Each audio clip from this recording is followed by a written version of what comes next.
সংবাদ। ভোর ৫টায় মৃত্যু, সকাল ৬টায় জানিয়ে দেওয়া হবে মাইকে, ৮টায় শেষ গোসল করানো হবে, ৯টায় তোমাকে নতুন কাপড়ে সাজানো হবে, জোহর নামাজের পরে তোমার আলিশান বাড়ি থেকে তোমাকে বের করে নেওয়া হবে, দুপুর ২টায় তোমার জানাজার নামাজ পড়ানো হবে, ২:৩০টায় তোমাকে মাটিতে দাফন করে দেওয়া হবে।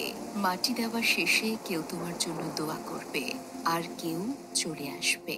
এই তো তোমার জীবনের শেষ আয়োজন। তো কিসের এত অহংকার, কিসের এত ক্ষমতার দাপট? ক্ষমতা কারোর জন্য চিরস্থায়ী নয়। অন্যায়ভাবে কাউকে ঠকালে একদিন নিজেকেও ঠকতে হয়। কিছু লোককে অল্প সময়ের জন্য বোকা বানানো যায়, কিন্তু দীর্ঘমেয়াদে বোকা বানানো যায় না। স্বাধীনতা অর্জনের চেয়ে রক্ষা করা কঠিন। বহু বিজয়, বহু আনন্দ, বহু গর্ব অহংকার আমরা দেখেছি, আবার অল্প সময়ের ব্যবধানে তা হারিয়ে যেতেও দেখেছি। ভোরের সূর্যোদয়ে যে পৃথিবী আলোকিত হয়, সন্ধ্যার সূর্যাস্তে তা আবারও অন্ধকারে ডুবে যায়।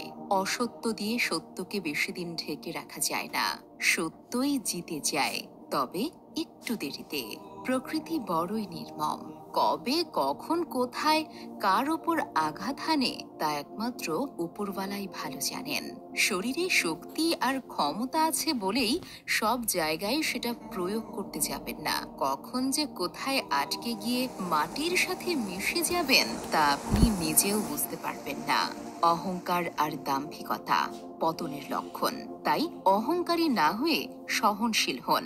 আল্লাহ সুবহানাহু ওয়া তাআলা ১২ ঘন্টা রাত আর ১২ ঘন্টা দিন নির্ধারিত করে দিয়েছেন। নিশ্চয়ই দুঃখের পরেই আছে সুখ। এটাই আল্লাহর নিয়ম। নয়তো সুখের আনন্দ কিভাবে বুঝবেন?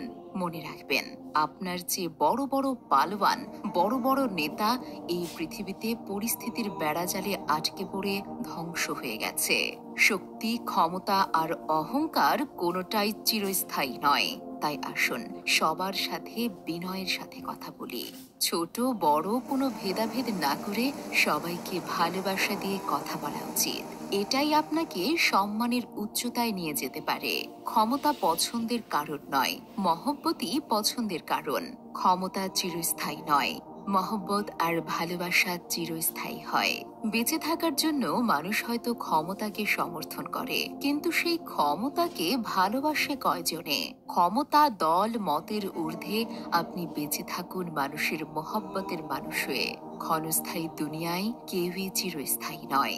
এজন্য ভুলে যেতে হবে সব রঙিন স্বপ্ন, ফিরে আসতে হবে রবের দিকে, কারণ শেষ ঠিকানা তো এই ৩.৫ হাত মাটি।